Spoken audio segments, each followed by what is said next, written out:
and it let out this blood-curdling, guttural scream.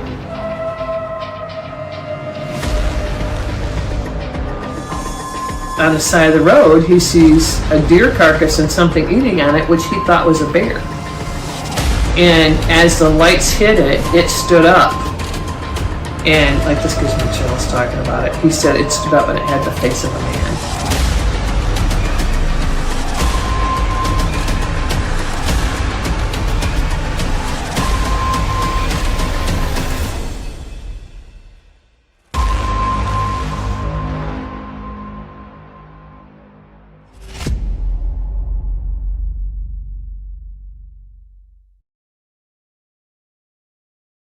Hello, everybody. Welcome to Friday Night Bigfoot Live. It's 8 p.m. Eastern Standard Time. This is the Bigfoots of America podcast show. We're doing this show live every Friday night now. And what we've added, what's new, what's exciting, is we brought so many other people in. I went back, I looked over season 1, season 2, season 3, which will start being released in March. And I got a hold of a bunch of my eyewitnesses. And I want to make them all kind of co-hosts. They're going to rotate through on Friday night. So, if you're not on this Friday night, you'll be on next Friday night. So we just want to diversify a bit, bring other voices in. And yeah, that's what we're doing here, man. Bigfoot Live every Friday night, 8 p.m. Eastern Standard Time. It's on my personal profile page on Facebook. So go to Bryan Sawyer. Or on our YouTube channel. And we are looking to increase that to probably our Instagram channel as well. Well, hey, listen, everybody, man. I thought I was going to take a break for the holidays. I didn't. And I get out there a couple of times and I just want to we had some visits, what I would call Bigfoot visits here at the house. My son heard one talking. We heard a growl. It was right after that snowstorm. So I thought, well, maybe, I've kind of had a relationship with one or two clans. I said, maybe I'll get back out there, do some gifting. And oh my gosh, here's what's going on. It seems when I gift that I receive a gift back in return. And the latest gift, in case you haven't seen the video, hold on a second here. Let me pull it up. The latest gift that I've received from a particular Sasquatch clan is another footprint. Go to our YouTube channel or our Facebook private group page, just any of the social media platforms. I believe I put it on there on all the platforms. Well, basically, I got left 2 footprints, maybe even 3, but this is the most prominent one. As you can see, this toes up at the top. That's just last week, man. Last week. So I seem to have this ongoing relationship with, I believe, this one particular Sasquatch clan, but also another one, but more so this one particular Sasquatch clan. And so I'm going to keep that going. And we'll see as time unfolds how we handle that relationship, because I do believe it's a female with a young one, with a baby squatch. I found the smaller footprint. Actually, now I found in this particular location, I have found right around 3 different sizes of Sasquatch footprints. So today is kind of a crazy show, man. We're going to talk about footprints. We're going to talk about tree structures. And let me tell you, we're going to talk about cloaking. So with that all said, I got to bring in my co-hosts now, and we're going to just bring them in one at a time. All right. Jennifer Genter, welcome to the show. Thanks for being on the show. Jennifer, you're new, man. I've been on your podcast show, but now you're on ours. So why don't you go ahead and give yourself a little introduction to the people who are watching live across the world. Okay. All right. Well, yes. So I am Jennifer Gettner, and I am one of the co-hosts of the Unexplained Archives. So we talk about a little bit of everything. Bryan has been on, so we've talked Bigfoot, pretty much anything paranormal. But Bryan and I know each other really from the film industry here in Michigan. And so we kind of have that going on as well as the paranormal stuff. That's right. And I just thank you for being on the show. And we're going to bring, who's your co-host on your show? Jamie Shea. Yeah, we're going to bring Jamie on. We're going to bring in your own episode, and we're going to talk more about all the paranormal stuff because you deal mostly with like the ghost side of things and that type of thing. Yeah, I mean that tends to be like our background, our experiences have been mainly that way. But we have such an interest in cryptids and aliens and anything kind of unexplained, conspiracy theories, things like that. And so yeah, so we like to try and talk about all of it, and we're kind of learning too as we go. So it's been awesome. We've been on for almost a year now. Awesome. Too cool. All right, let's go ahead and bring a couple of more people in. Sherry Radu, how are you? Good to see you. Good. Thank you, Brian. Nice to see y'all. Oh, definitely, definitely. I hope you had a wonderful Christmas. I know lots been going on your end of things. Mhm. Here, Sherry is one of our moderators, administrators for our private group, and ever since I met Sherry, man, we've just been lockstep. Talk Bigfoot. She is so knowledgeable, and I just appreciate her being a part of the team. Thank you, Brian. I'm glad to be here and be able to do this with you. Awesome, awesome. All right, we're gonna get moving along here. Bring our other two guests in. Hey, Jerry Lou Patterson, how are you, buddy? Hey, good. How you doing, man? Thanks for inviting me, man. It's a good, happy Friday. I mean, Oh, definitely. Yeah. Go ahead. Ani Boju Osio. Good to be here. I gotta get. He has all the Native American language locked up, and then I always forget, and I feel stupid. And Sherry and Jennifer and everybody watching, what's your forte? Because we had an episode with you, and yeah, just go ahead and tell the folks at home what you kind of do, you and your wife.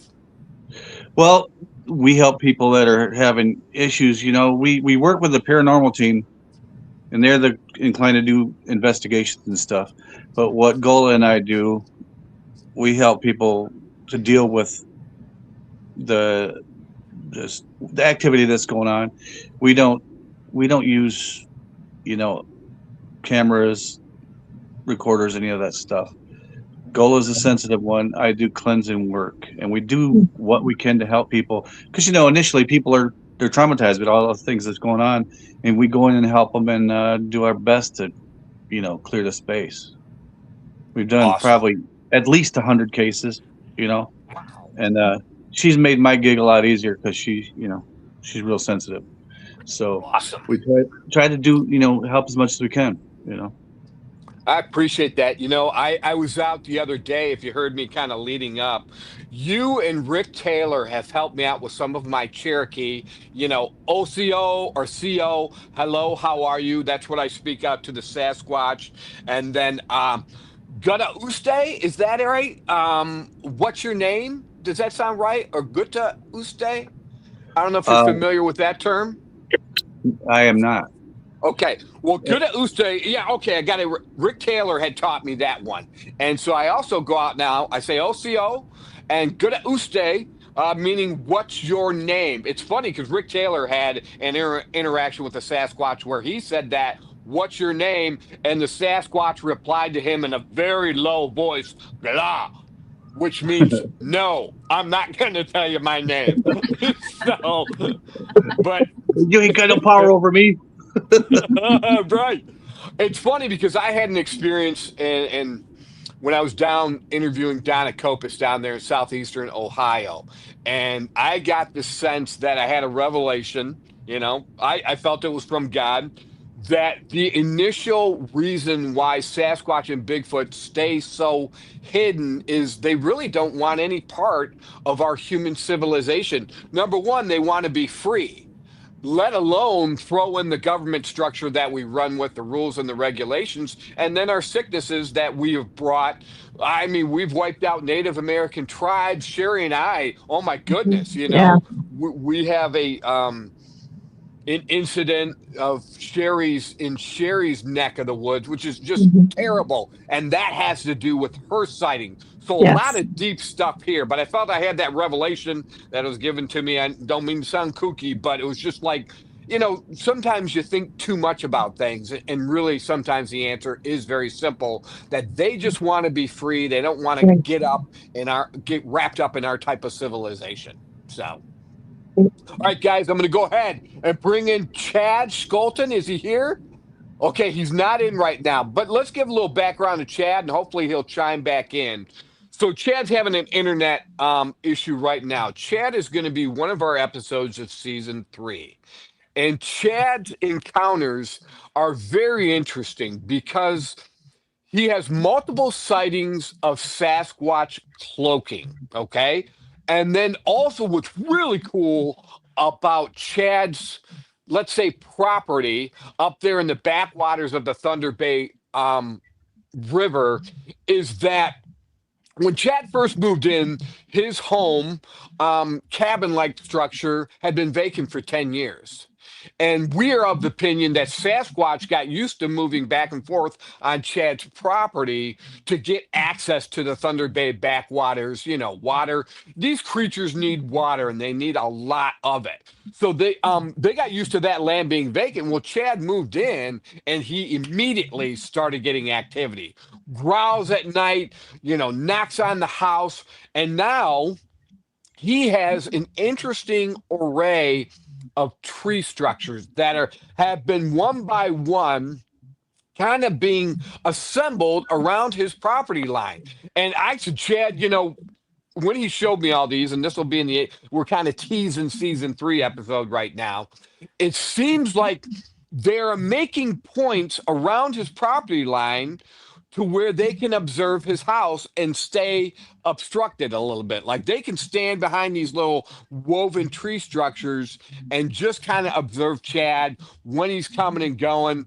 I always think about the time I was with Matthew Sexton. We didn't find or hear anything, but as soon as we both got in our tents and as soon as Matt started snoring, I started hearing the Bigfoot howls and the activity. So it's almost like they are aware of what we're doing, our comings and goings. And then once we're in the homes or the houses and we're settled down for the night, then they start getting active. But we're going to touch on some of that tonight. We're going to talk about tree structures. I've got some pictures to show. We're going to talk about cloaking. And then also we're getting into some crazy territory here. And let's go ahead and jump on that.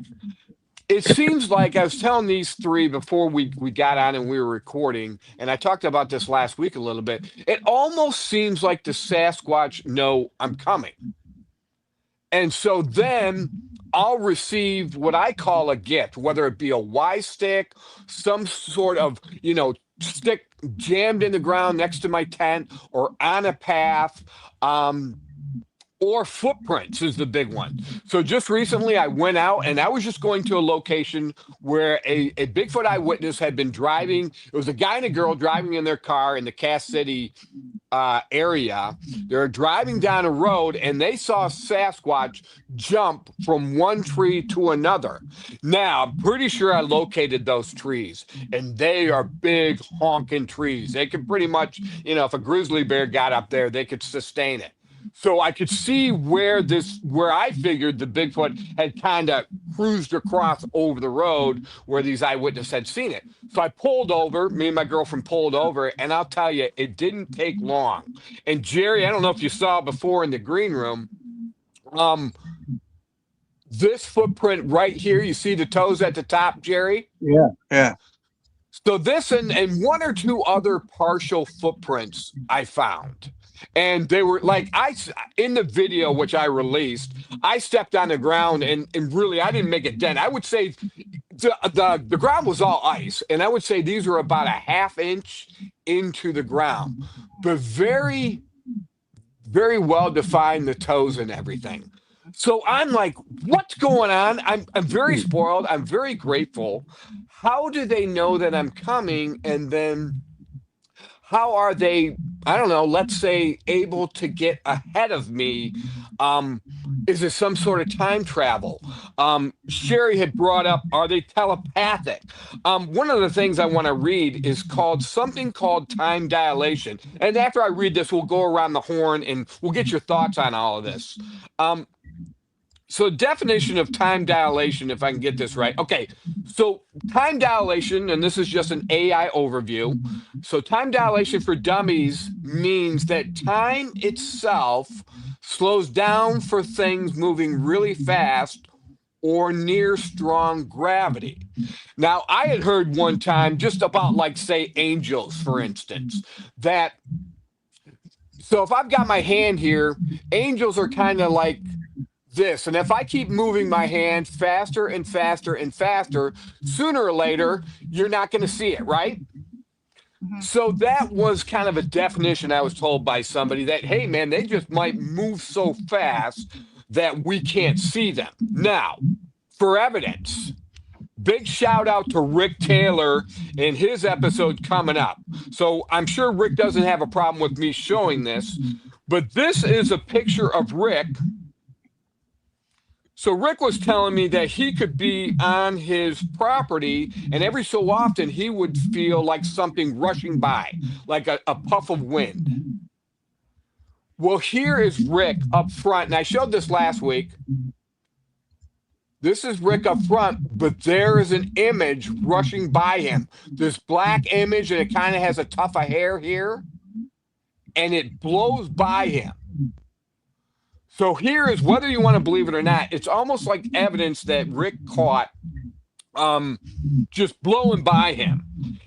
Now, Matthew Sexton, who's been an eyewitness of Sasquatch, the recent Monroe monster sighting in Monroe, Michigan, they both attest that when these things run, they move so fast, it's almost like you can't see their legs moving, okay? So are they able to go so fast to say, you know, I believe they've been at my house? Are they telepathic? They're able to tell where we're going and then get ahead of me and leave footprints. I know this is crazy talk. Absolutely crazy talk. But now I'm going to go around the horn and just kind of talk with everybody about what your thoughts are, the possibilities of telepathic, time displacement, time dilation, or if they're interdimensional, are they out just outside that veil to where they're able to manipulate, maybe move faster than we are? I believe I heard one time that with time travel, you can see the past, but you can't see the future. But those in the future of us can also see us. They can look back and see us, but they can't see their future as well. So starting with Jennifer Genter, man, I know this is all crazy. We're diving into the deep end. We've gone way beyond Gigantopithecus right now, just some kind of wood ape or even a Native American tribe. So what are your thoughts on all of this, Jennifer? Yeah, I mean, I think it's absolutely possible. So one of my first real studies, I guess, if you will, on Bigfoot, I actually read a book. Like I said, you know, I'm definitely into ghosts and things like that. So I was actually reading a book by Ed and Lorraine, in which they were talking about some of their cases.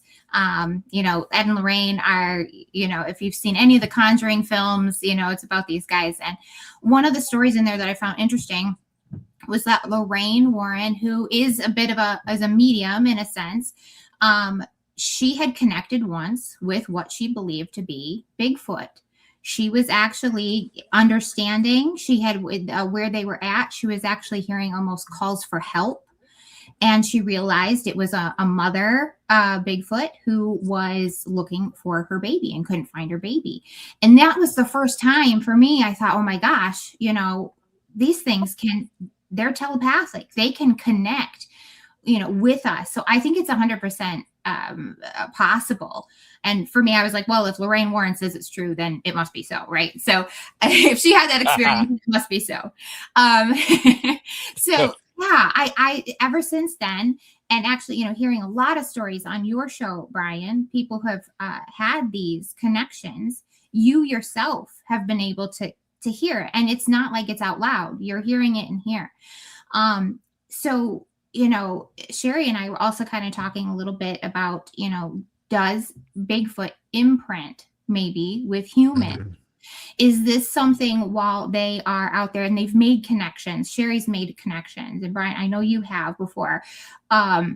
Once you kind of meet a human and you know, and they know that they're not gonna, you know, be harmed. is that something, then they can connect, then they want to communicate. They're not going to necessarily show themselves because maybe they're not quite sure, but they can still talk with you and, make that connection still. I think that's 100% possible. Awesome. Yeah, we've heard the alien narrative, so to speak. David Pilates, American Sasquatch, that's just been released. I believe one of the stories there is that, hey, there was even a UFO that pulled up and a couple of Bigfoot hopped out of that and they kind of waved goodbye and then moved on.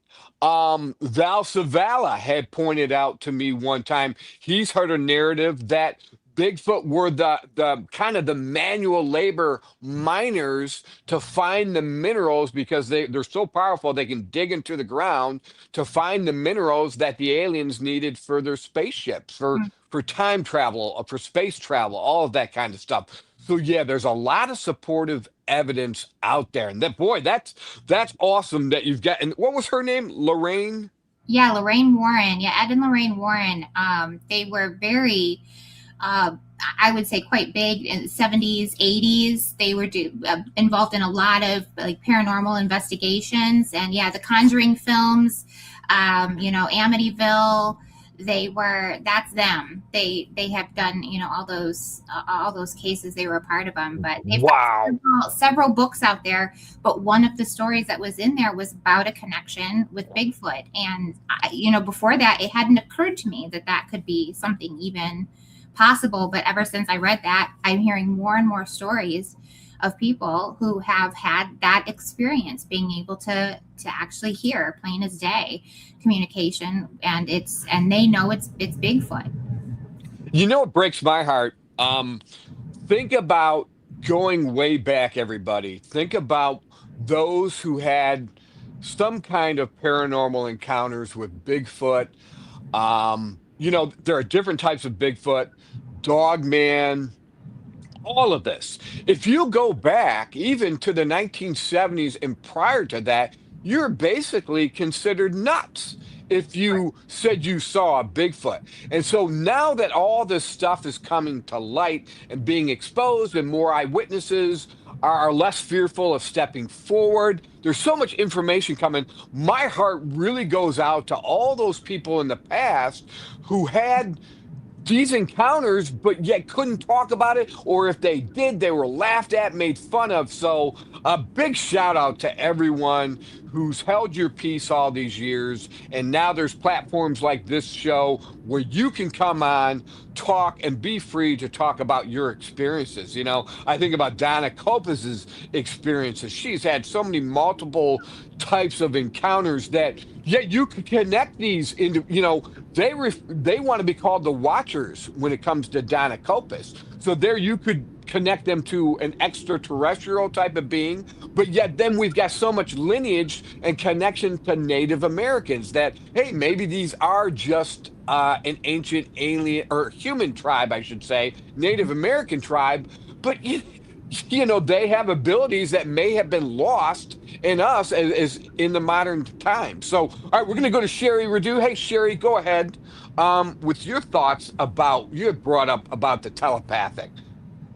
Well, I can't deny it. I mean, just through my own personal experiences and just my encounter alone, it started out immediately with telepathic communication. So, I honestly believe that is a method of communication, not just between humans, humans and Bigfoot, between us, but also amongst their own tribe and even the animal kingdom. It's hard to say that, if they can convey their messages with us, why they cannot convey and communicate with other animal species as well. Especially when you hear through the native, let's say I'm sorry, excuse me about that one. About even my dog. I mean, there's another example where I honestly think that they do communicate with her too. There's incidences where things are happening like that, and in the native tribes, they also, in their dialect, they did not really understand their language, but they would communicate. some with sign language, but also through their own kind of language, verbal language. But then there was this sense of knowing that was across the languages, that they just knew. So there, that common knowledge and that universal understanding, we call it the universal language. There's a type of universal language that's understood, and it doesn't need a description or any kind of description of what it means. It just is known, and it's the things you know, and we call that universal knowledge or knowing. That there's just some things where you have that sense where you know what you know. Yeah, exactly. You get that. So, and you can't really explain or put it into words or articulate it very well, but there is a knowing, and you just know. I think too, and not to sound racist against myself or anybody else, but there is some kind of connection that it's almost like they know if you have Native American blood Yes. in you, and they recognize that, Mm-hmm. and then they seem more apt to connect with you. I agree. I've talked about this a million times. Like, Mm-hmm. let's be gentle about this. We're all in our cell phones constantly. Mm-hmm. Our downtime is watching movies. And there's nothing wrong with that. We're taking our kids to all their activities. We have to raise our families. But it just seems like that if you have that Native American blood, they're more apt to show themselves or connect with you. And I can't quite pinpoint it yet. I just, I've been approached. Let me try to say this. I've been approached multiple times and kind of berated by hunters. Like, oh man, you're doing that stupid show. I've been out hunting, for 40 years and I ain't never seen nothing. And I'm like, but you're out there with a gun. Exactly. You're out there to shoot and kill things. And I don't have a problem with somebody's a hunter, but the Sasquatch are going to see that. They're going to sense that. And Sasquatch have families and they're looking to protect their families because when it comes to Sasquatch and you're kind of living off the land, there's strength in numbers. You are supporting each other and you've got to stick together. And two, then you talk about rogue males who are out there, or let's say there is a high connection of, what's autism? They believe in Sasquatch as well. That's been pointed out by a couple of my eyewitnesses. Trying to think, was it Daryl Denton? One of my eyewitnesses pointed that. Oh, it's Doug Hychak. Doug Hychak, he's a producer for Monster Quest. I'm going to be on his show this coming Sunday. Yeah, but Doug is the one, I've talked to him before. Doug's the one who pointed out that, hey, man, we have found a correlation between some Sasquatch and autism. One of his shows on the History Channel is about how Dr. Jeffrey Meldrum, they're up in this cabin way up in the Canadian wilderness.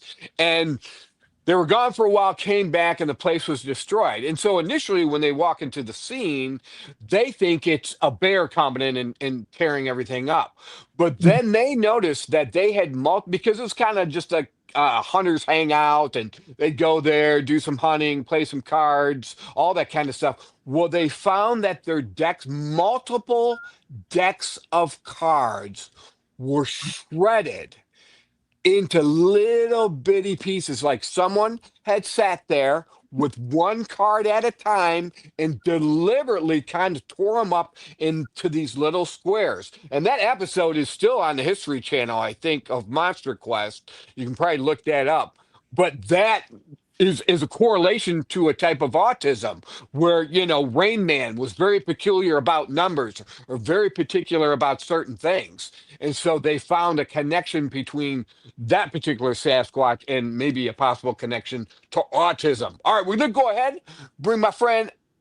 Let me get you up here, Jerry. I got to get your microphone on. We had some feedback, so I didn't mean to dish your microphone there. That's okay. What are your thoughts, Jerry, on everything we just talked about? The telepathic, the time dilation possibilities. Go ahead. Well, all this, it kind of, hearing everybody's stories, and I've told you my story before. This was 30 some years ago, and this is, I got to do a little bit of a disclaimer here, because this is a native story, and I was experiencing that because during sweat lodge ceremony, we don't usually we don't talk about it. It's like what happens in the sweat stays in the sweat. But I've talked to a couple of my elders, a couple Anishinaabe elders, and some of these stories need to be told. In this particular story, this was 30 some years ago, and we were doing our ceremony.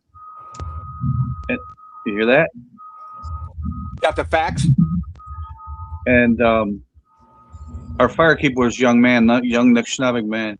And he was, if you're tending the fire, you're responsible for the fire. You're responsible for the people in the lodge. And we're in our session, and I hear and feel these huge footsteps. It's like big thumps on the ground, and and we're all in there going, "What's going on?"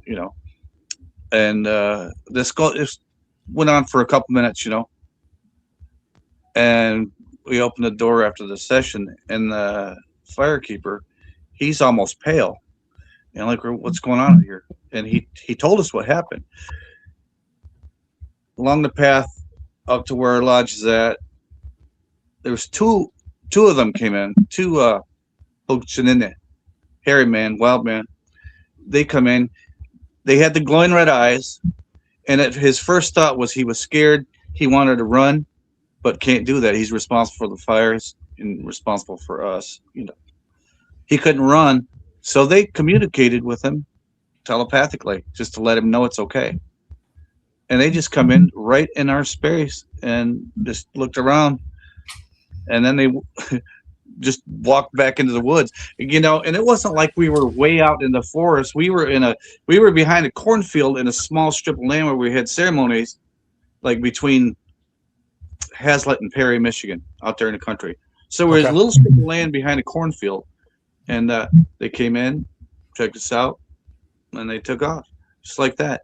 And elders said, so we went back to the longhouse, and the elders said, well, they were just acknowledging what we're doing. And and it applies here, I think. The red eyes, and we've talked about that. The red eyes are not, maybe that's just different step of evolution, because they don't all have that. Everyone hasn't experienced that. But the telepathic communication is part of it. Do you all think, and everyone talk freely. Hold on, let me do something really quick. All right, let's try that. And everyone talk freely here in a second when I get done talking. I'm with all the extensive work I've been doing, and really when I say that, it is so much founded in the eyewitness that I talk to. The eyewitnesses are so very important, because with all this information we're kind of getting, there's a realization that yes, like breeds of dog or cat or even humans, there are multiple different types of Sasquatch with multiple different levels or different types of abilities. So just kind of going around the horn, I've got right here, it's so amazing. I always try to promote my friend's book, but this is one of these books where we're going to hold up a couple of them where there are different kinds of Sasquatch evidence. If you check out Monsters of the World by George Lunsford, and this is a huge one, Bigfoot, Wild Men, and Giants from David Pilates. I mean, there's little people in here that look like maybe miniature Bigfoots. Brenda Goodwin, on her property, she had an encounter, her mother had an encounter with the dog man. But then Brenda, just a few feet away, had an encounter with a similar creature, but was super small. So was it a little dog man? Was it a little Sasquatch? Or was it one of these, little people, so to speak? So, doing a broader scope of things, what are your thoughts on all of this? And we'll let Jennifer go first. Sure, I think absolutely it's if I mean, like with human types of animals, you've got different breeds, you've got different shapes and sizes. There's no doubt it's the same thing with Bigfoot. I mean, you've got your skunk apes, you've got, big red eye, grass man. I mean, I think they all have, different names because they all kind of have a different look about them. Sometimes the fur is longer, eye color, obviously. So, I mean, I think it is completely possible there are different types of species. Why not? And it could also be environment, right? Depending on where you find them, they might need longer hair, thicker hair to, whatever the weather is that could affect them. So I think it is, I think absolutely, I think they can definitely have a different look about them, but be, still under the umbrella of Sasquatch. Without a doubt. I mean, in George Lunsford's book, here's another one called The Devil Monkey. So it's still a Sasquatch type creature, but smaller. And then you've got La Lechuza. So they're just different types. I've heard of Sasquatch with horns. This is the one I really wanted to point out. The Pugwudgie, this little type creature. Yes. So it's like, I think that we are starting now to really pay attention and regain some of this lost knowledge or lost information that the Native Americans already knew about, and we're just now starting to catch up. What are your thoughts, Sherry? Yeah, I would agree with that. My experience with the little people out west when I was on the reservation, they made themselves known, but not in a way that you could physically see them. I was doing a ceremony by myself, but my husband at the time was watching from afar, and he had witnessed the event that I couldn't see when I was standing right there. And when it was interesting because when I had made the offering, like in your case, Bryan, you make offerings. I made an offering during this prayer session and ceremony, and I was standing on a mound. And when I finished, the offering was gone, but I stood there the whole entire time and didn't see anything. Don't know how it disappeared. And I had mentioned this to my brother. I said, I don't understand where it went. I was standing right here and it's gone now. And that's how they work. They come in, they take your offerings, and they're called the little people, and they're the ones that take care of the land. Wow. And they do travel this way, amongst the land like that. And they're right in front of you, yet you can't really see them, but yet you cannot deny what you saw and what you don't see now. Oh, for sure. Right there. Yeah, I think. But the whole entire time, Bryan, the whole entire time. Remember, I had mentioned too that they use other animals' eyes to see what's going on above them and be able to see the big picture, right? The whole entire time I'm in this ceremony, a bald eagle is circling overhead at the whole entire time. So that's a spiritual aspect, wouldn't you think? Absolutely spiritual. Absolutely. Yeah, and they're crows and hawks and eagles. Go ahead. Well, and the fact that, from a spiritual sense, because I was in deep prayer and I was in this deep, in this ceremony of offerings and thankful, my thanks, giving thanks. It occurred, everything occurred. But the time I was standing there, it felt like I was in another dimension. I felt that even though my feet were on the ground, my being was above me. If I don't know how to describe it, that's why I felt. I still felt grounded, but yet I still felt out of body. Oh, no, fantastic. Well, let's talk about that for a minute. Mm-hmm. So, I've spoken on this many, many times. The door that was just flung open was the movie Predator. Mm-hmm. When we watched that movie, it's so funny because back in the 80s, at the time, you're thinking it's just a movie. But we're realizing that the government does know, this is the conspiracy side of things. The government does know about this, and they seem to filter this information into Hollywood to have new ideas. I brought this up many times before. I'd heard through the grapevine that Steven Spielberg back in the day had a sit down briefing from the CIA, and out of that briefing, he made two movies, Close Encounters of the Kind and E.T. So the difference of the ET was that the finger would kind of disintegrate you and kill you rather than heal you. But so you think of movies like that, which were so profound and groundbreaking. And then you think of the Predator movie of this thing just kind of running through. And there's a similar Flash of Beauty or Face. Is it Flash of Beauty, Faces of Beauty? They have a video where they've caught one cloaking and running away. Chad Skolton, he couldn't be here tonight, internet connection.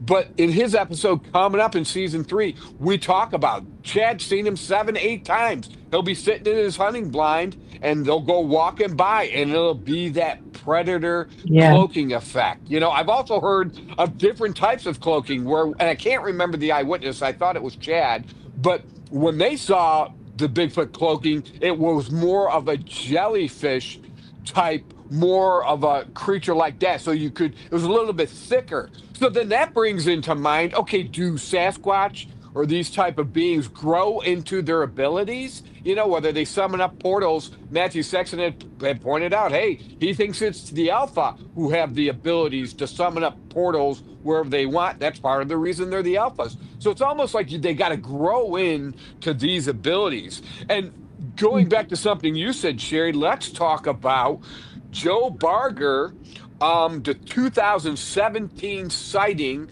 of a dog man, 10-foot dog man, yellow eyes. Joe's underneath his truck coming out of, was it Filer, Michigan? I'm looking at some of my notes. Filer, Michigan. He's a truck driver. He's delivering some paper from Filer, Michigan down to Kalamazoo, Michigan.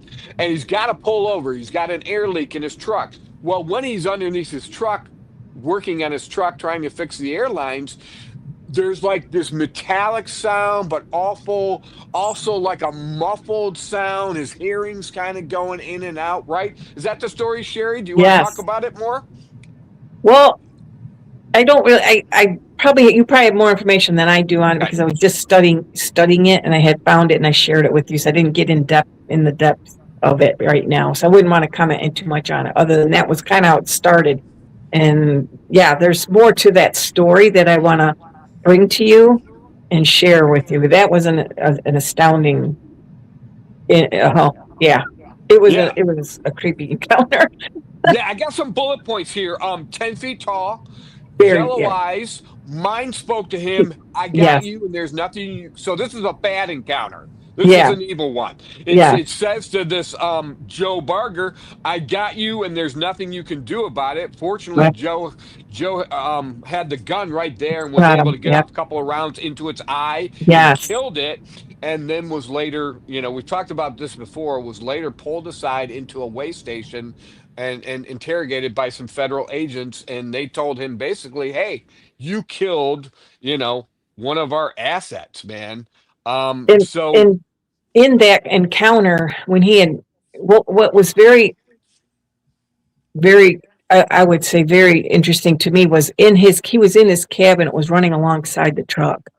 That a cab of a semi sits up high, and he was eye level to him.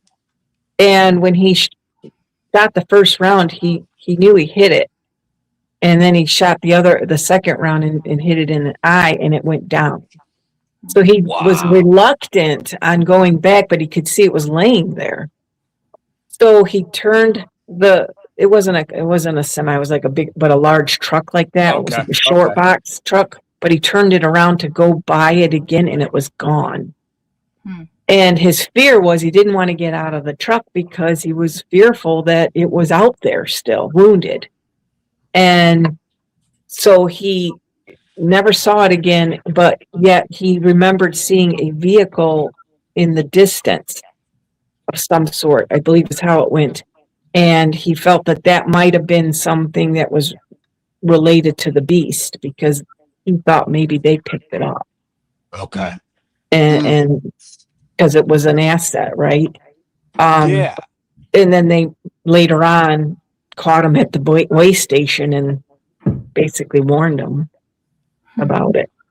See, But yeah, that is discouraging to me, because yes, okay, the government does know what's going on, and Yeah. then if well, so like part of me, the cynical part of me is like, what? So you let this thing in from another dimension or from wherever to come and feed on a human being, or just go hunting, and then that's what happened. See, that's to me when the yeah, evil comes into play. Let's go right. ahead and bring Jerry back in here. Get your microphone on there, sir. Jerry, what are your thoughts? Dude. Well, I have to go back a little bit, because you were talking about they kind of know when you're coming, when you're going out to check out a certain they know you, and they know you're coming. I think they're obviously a lot more in tune than we are, and they know you're not a threat, and so they kind of know. Go ahead.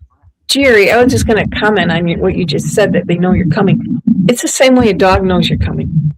You're going to be home in 5 minutes. They start running to the door, and they have that sense, right? Exactly.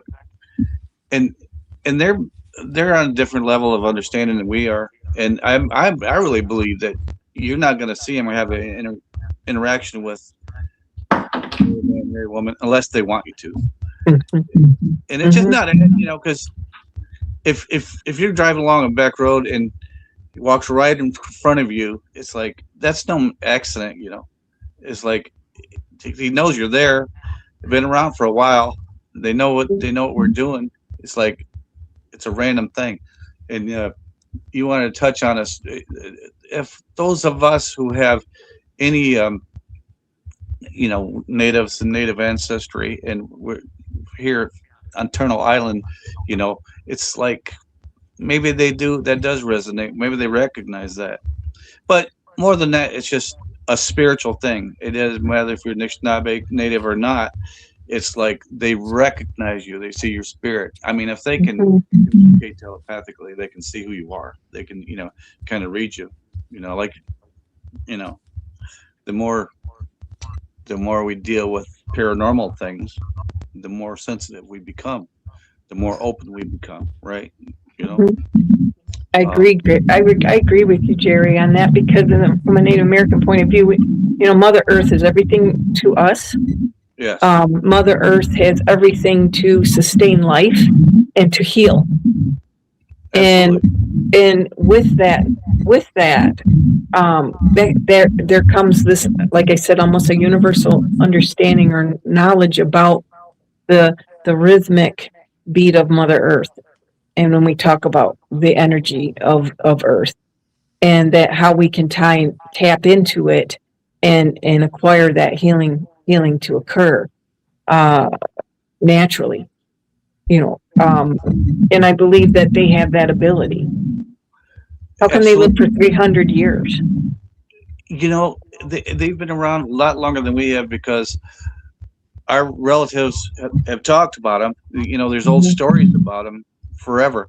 And the Anishinaabe here in Michigan, they kind of tend to think that they say that they're kind of like watchers, they're guardians in the woods, especially kids. They look after kids. The kids out there in the woods get lost. They're going to look after them and maybe, point them in the right direction home, like that. Awesome. That's a mindset. Yeah. Yes. That's what he said. Naboo said, "I'm the guardian of the children." The children doesn't necessarily mean the little children. It means the children of Earth. Every dweller, right? It doesn't necessarily have to be just a child in that meaning. We're all children. And that spiritual aspect, Brian and I have talked about this too. It's our Irish relatives and in Ireland, and then my Scottish relatives in Scotland. They have that same experience. The spiritual people. There's spiritual places there that are just open. They're almost like portals. They're full of activity. You have the little people, and you have different entities and things. So it's just people being closer to Mother Earth. Hold on, Jerry. I'm going to put you on mute again so I can talk. Okay, so now you just spooked me out, guys. All right. So I've got the Cherokee blood in me, which could attribute to kind of being blessed when it comes to Bigfoot activity. Jerry just said the Celtic connection, which isn't, Jerry, if I'm correct, and I'll bring your voice back in a second. Wait, aren't fairies Celtic, or aren't they along that lines of their strongholds are the Irish Celtic type of geographical location? Well, absolutely. That's one aspect of the fairies. There's places in Ireland that are protected because they're fairy forts and fairy circles. They won't even, like they trying to build a road. There's a place in Ireland that they interfered to put this road through. They interfered with part of this fairy circle, this fort, and there's a lot of bad shit happening on that road. I mean, right in this stretch of road where they put it in, and it's like you don't mess with them, and in Ireland it's pretty prominent, and you hear stories of little people, and here's the simple truth is that if you don't look for the magic, you're not going to find it. If you live your life, and that pertains to everything, to Creator, to God, Spirit. If you don't open up to it, you're probably not going to find it. If you just hem and haw and say, "Oh, that's rubbish," and say, "Oh, Bigfoot, that's not real." If you just shut it down, you're not going to see it. You're not going to have that experience, And here we all are. We're doing the best we can to, kind of figure things out. And it's an evasive species. But I maintain that you're not going to see them unless they want you to. Unless, like that case down in Monroe, it was last May, and those guys were out. They were fishing with their bow and arrows, and the dude was probably sleeping in a tree or something. It surprised him. Yep. It's like you can they're physical entities too, as well as spiritual entities, and they're not paying attention. Maybe they're picking apples or something, and just like, oh no, there's some people there. They see me. It's like that. So there's all kinds of options, but yes, good stuff. Being open to these things is kind of like the first step for us. Yeah. And thanks for sharing your story about your sharing your story about your experience out there when you're doing your ceremony. Thank you. Yeah, you're welcome. I've heard, because I've talked to people that have little people experience. I've heard a story recently very similar to yours, and another thing I wanted to, because everybody wants to bring up the Bigfoot and UFO things. My thought was that maybe the visitors are just as interested to find out who Hairy Man is as we are. They're cruising along like, what is it? Who is that? What is this? So because it's an energy thing. It's a lot about energy, because they're cruising along.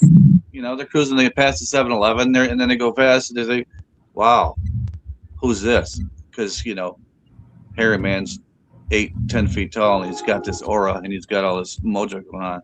So these other beings are going, what do we got going on here? Yeah. Just speculation. Good stuff.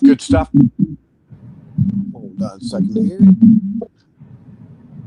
All right, guys, we're going to approach something else. So I've had an eye opener. I go out to a location and you see what's called tree structures. Yes, they are, in my opinion, markings of territories. I don't think it's necessarily for humans. The Black River Bigfoots. Now, let me pull up their tree structure for you. And we'll do the best we can right now. Like I said, I'm not able to bring these pictures right on to screen, but I'll hold them up to the camera. Hopefully, you guys can see this. This is like a 2 or 3 story high, three-dimensional tree structure. Right by here is where I've had the Y stick left next to my tent, shoved into the ground. Another stick shoved into the ground, marking a thank you for the gifting. And then, hold on a second. This picture, that is a tree broken. Hey, no big deal, but it's right over a pedestrian pathway. Okay? And it's back in the woods. And they're very subtle. Okay, well, the big one isn't subtle. That is just honking. And I think that big one is a big statement to other Sasquatch clan that, hey, this territory is taken. And I do believe the Black River Bigfoots, that I call them, are anywhere between 5 and 10 member clan. I'll have to talk to Matthew Sexton more. This is one of the teepee type structures. Now, so many people go, oh, they're hunting blinds and blah, blah, blah. This was a very interesting one because we took it to be a possible nursery site where they left their young one in there, blocked off the entrance because there was also pieces of a dead deer inside that. Okay. And so when they'd go hunting, they would leave the young one in there, whether it was for its protection. I've heard about they kind of get bloodlusty, like when lions are feeding on a prey, they get more aggressive. This Y stick, it's upside down. Matthew and I had walked down, and then we were down looking at footprints, came back up the same way, and suddenly this Y stick was sitting there, balanced perfectly on a root. So here's the root, and this thing was just kind of balanced perfectly on this root. So there are many things like that. Let me see real quick. And so basically, we're talking about tree structures and the meaning of tree structures. And what have you heard? Here's a very complex one. Out at a special location. Now, could humans have made it? Sure, but it's so very intricate. That is my question. This is almost like a nursery as well, because a friend of mine in the BFRO, when they saw there's like an octagon of logs around this. And that friend of mine said, that is a nursery. They'll put the young one inside the teepee structure when they go hunting. And then also they have a corral around. So like a toddler, it can come out, and you know how you put the gate up for a toddler in their bedroom? They can come to the gate, but they can't get out of the room. So that's the idea. I think I've got one more. And then Sherry Radu and I found this. This is a huge one. This is like huge. Like, I don't even know if a human person could have made this. And there was also like a place where it would lay down and kind of overlook this one particular. I'm being vague because it's kind of a secret location. But we believe this to be a tree blind, so to speak, or tree hut where Naboo, Sherry's encounter, the Sasquatch, Naboo might hang out. Yep. Now, this is a Scott Brush location down in Monroe, Michigan. Now, are these just two broken trees together? Or is that a subtle sign of the presence of Sasquatch? I think this might be one of Chad's. I can't remember. Or it might be Rick Taylor's. I can't remember. Just want to make sure I give props.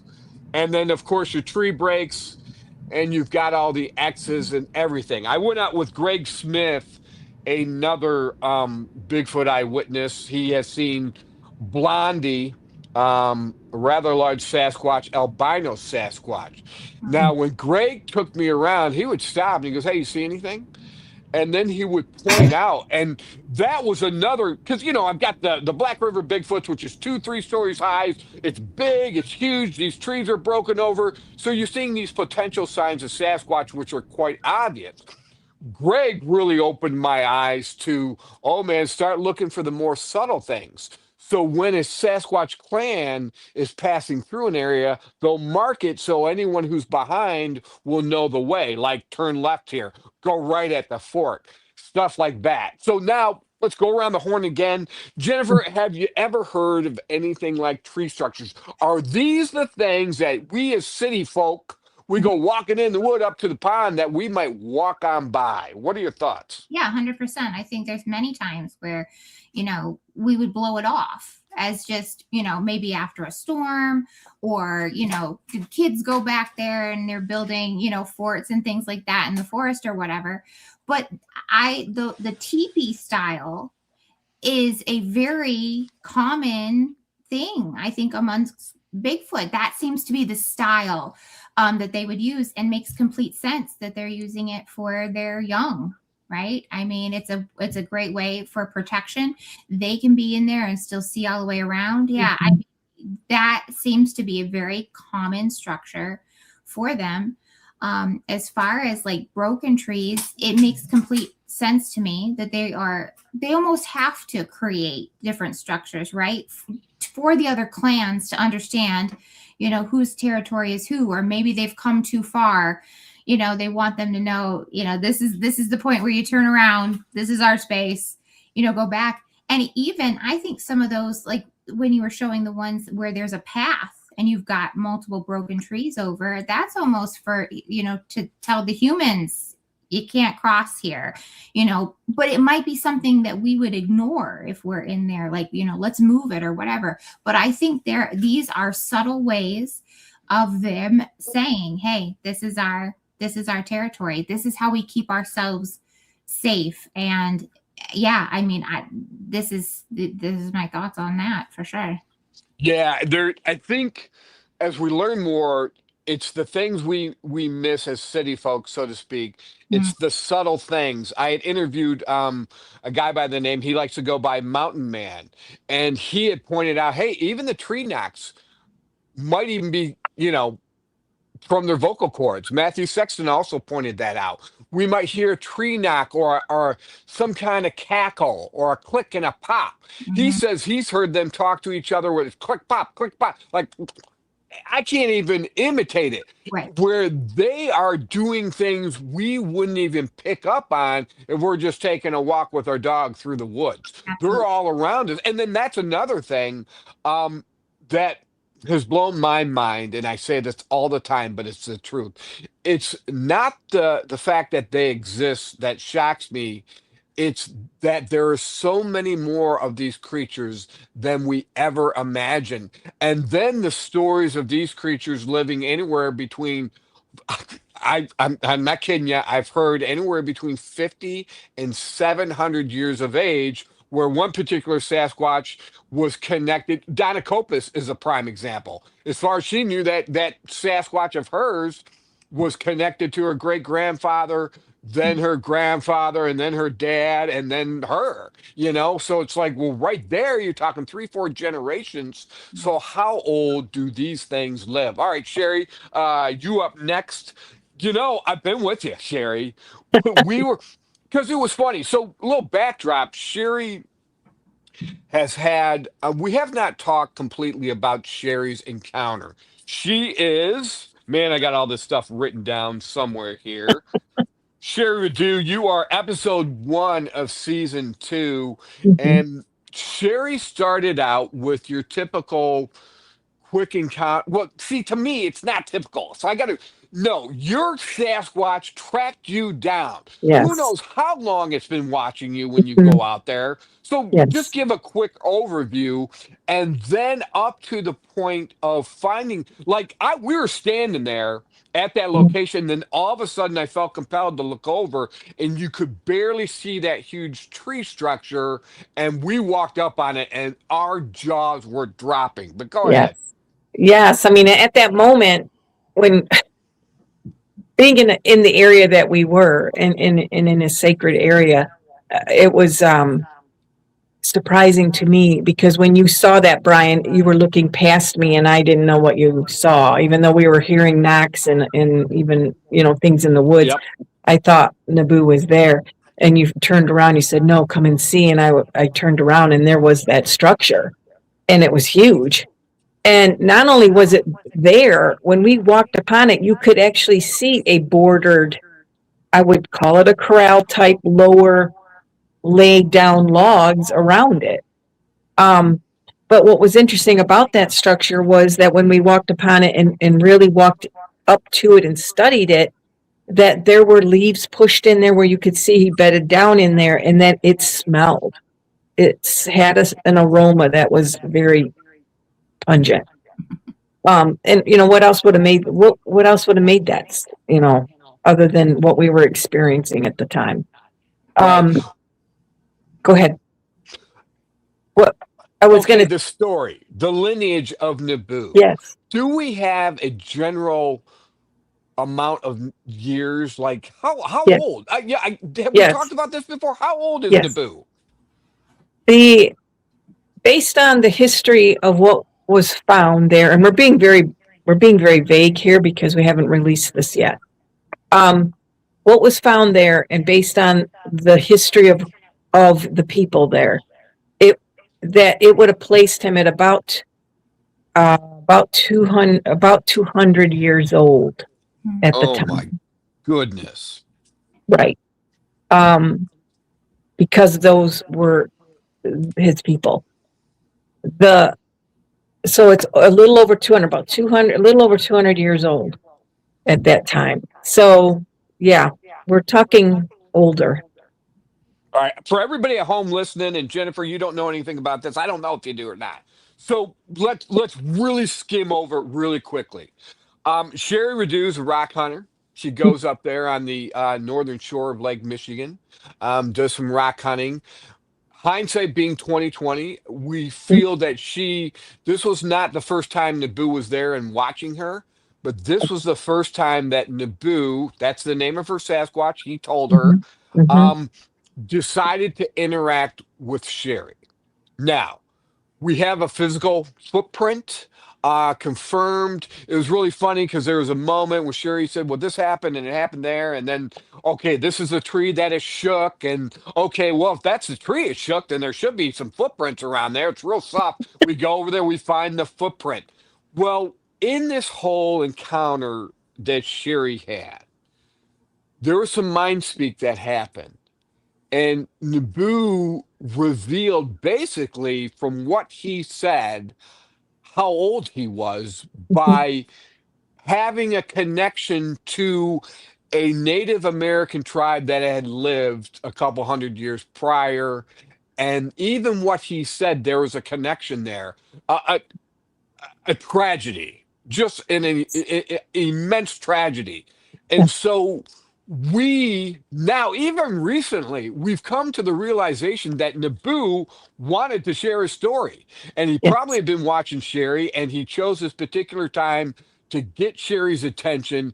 And then, just like Jennifer, when we talk, or Jerry, when we talk, we want to catch up. Hey, what's been going on? Well, this has been going on in my life. This is what my story's about. This Naboo unloaded on Sherry basically a lot of his life story. And it was very heavy for Sherry because at first, she didn't necessarily believe in Bigfoot, but then suddenly there it was. And then what was spoken to her through mind speak, Sherry not only had the physical, emotional shock of seeing a Bigfoot, but also the load of what all that this thing spoke to me, what all does it mean? Well, since then, the story has unfolded, and the revelation of it being a tragic story, and then it's revealing its age, like Sherry just said, probably being at least 200 years old, at least, because of its interaction with this documented Native American tribe.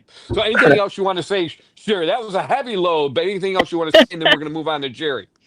I am more and more that it seems to be coming prevalent to me in our conversations within the groups and within these people have had experiences, that I think people are getting ready to maybe be open to that part 2 episode. Awesome. Yeah, because I know both of us were like, oh man, this is heavy. Yeah. This Yeah. is really heavy. Are we able to share it? And for the most part, if you even still talking about the general population of people who, well, I don't know, Bigfoot's real. No, they Right. can't handle this type of story. No. The knowers of Bigfoot, yeah, they should be able to handle Yeah. the story.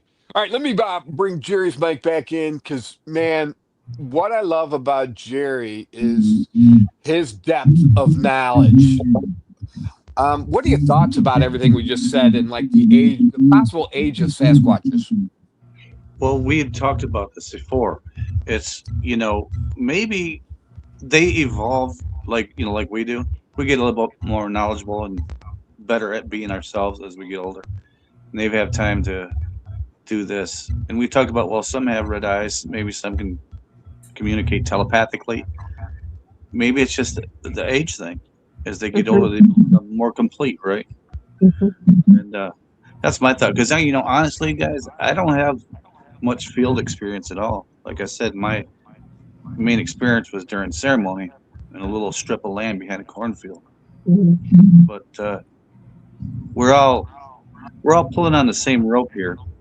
It's a consciousness thing. And Sherry, he chose you because he can see you. He knows who you are, and that's why he shared these things with you. And Brian, it's like you, the experiences that you had. And I haven't heard, Jennifer. I haven't heard much stories from you yet. Yeah. No, I don't have that many, but I would like a Bigfoot, like you guys have a Bigfoot. Yeah. I want one of my own. Yeah. But it's honestly, once again, I gotta give Brian some props because you brought a lot of people together in a short amount of time. Because Brian, you've been doing this about 3 years now. Yes. And you've come a long way, and that's 3 years it's a month in Bigfoot time. Yeah. So you brought a lot together, and it's all good. I appreciate everybody sharing their story. I thought when somebody shares a story with me that they said that you aren't going to believe this, and I'm like, okay, let's sit down, and they tell me their story. I have no reason not to believe them because of the experiences that I've had. So once again, I haven't had a lot of experience. Now, we're talking about this stuff. It makes me want to go walk around in the woods, in the forest. So it's like, Well, Jerry, I'm gonna mute your mic real quick, Jerry, so I can say something. I think we got some feedback going on. Jerry, I love having you on the show because your depth. You're open to kind of fully understand. You've got the Native American connection. You've been part of that community for quite some time now. And, not to rip on, I don't like ripping on people. They're just different ages here on planet Earth. And, we're kind of moving into this highly sophisticated AI computer future. But yet, Jerry, you're still dealing with the roots of where all this comes from. There's so much history. It's unbelievable. And it's just been, for me, I don't go out in the woods anymore, like the old Sherlock Holmes type with the magnifying glass, sploofully, like I'm hunting something. No, I announce myself now, speak friend, now they're getting to know me. No, I'm here to interact. If they have a story they want to tell, I'd like to share that story. Everybody has a different opinion about what these beings are and these creatures are. And everybody has a right to that opinion, so it's basically gathering data, gathering knowledge, making people aware of this. So, we could go all night. My goodness. Like, I can't believe it. We're already at a minute 13, going on a minute 14. I want to personally thank all of you for being on the show tonight. It's so much fun, so many different angles. So let's go around the horn. And Jennifer, starting with you, where can people contact you at? Where can they find you at?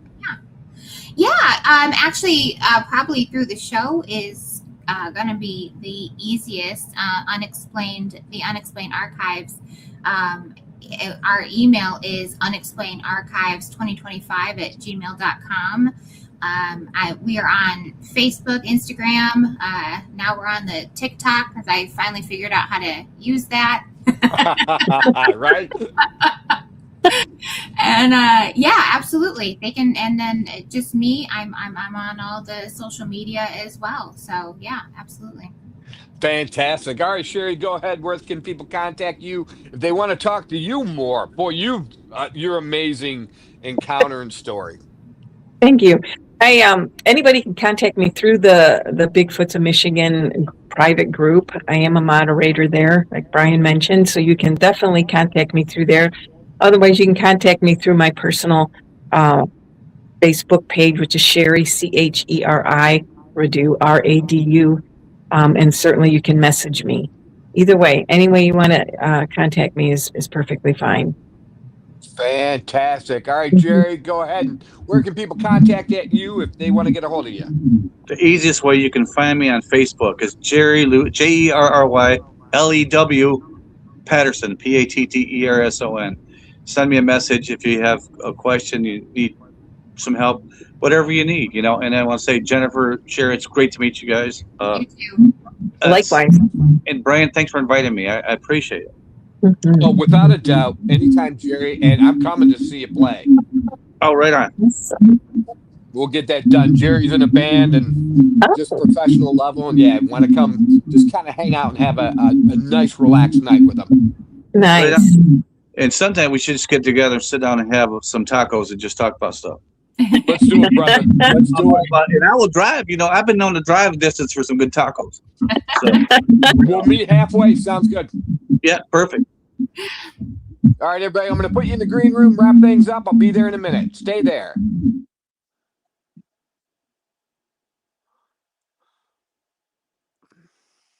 Well, there you have it, everybody. Another episode of Bigfoot Live.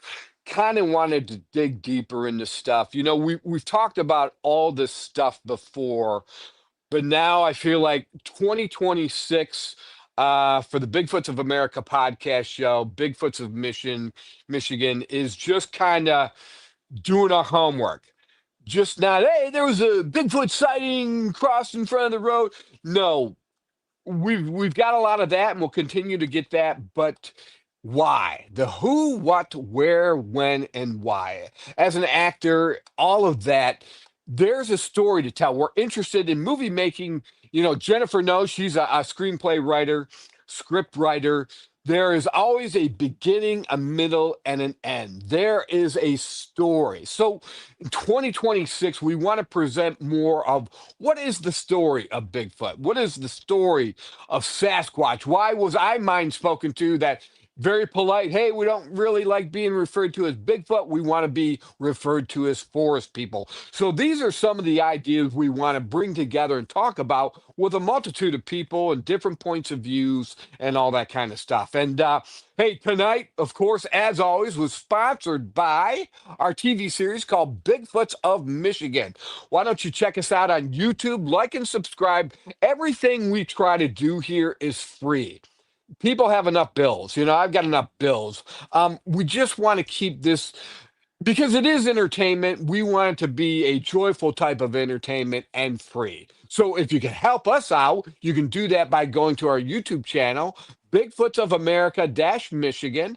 Like and subscribe. Follow us on all the social media platforms. Bryan Sawyer on Facebook, which will lead you to all the Bigfoots of Michigan TV series, Bigfoots of America podcast show, our private group, all of that, man. Instagram, TikTok, all of that. We're just trying to bring a community together and just kind of share the word because there are so many crazy things out there in this world, and it's really fun to learn about them, but yet still give those who have been traumatized or it's been heavier types of encounters like Sherry's, just to kind of get the story out there and to have kind of a safe platform for everybody to do that. So with that said, hey, thanks for tuning in to another episode of Bigfoot Live, Friday nights, 8 p.m. Eastern Standard Time. Stay tuned for next week. All right, everybody? Take care. We'll see you.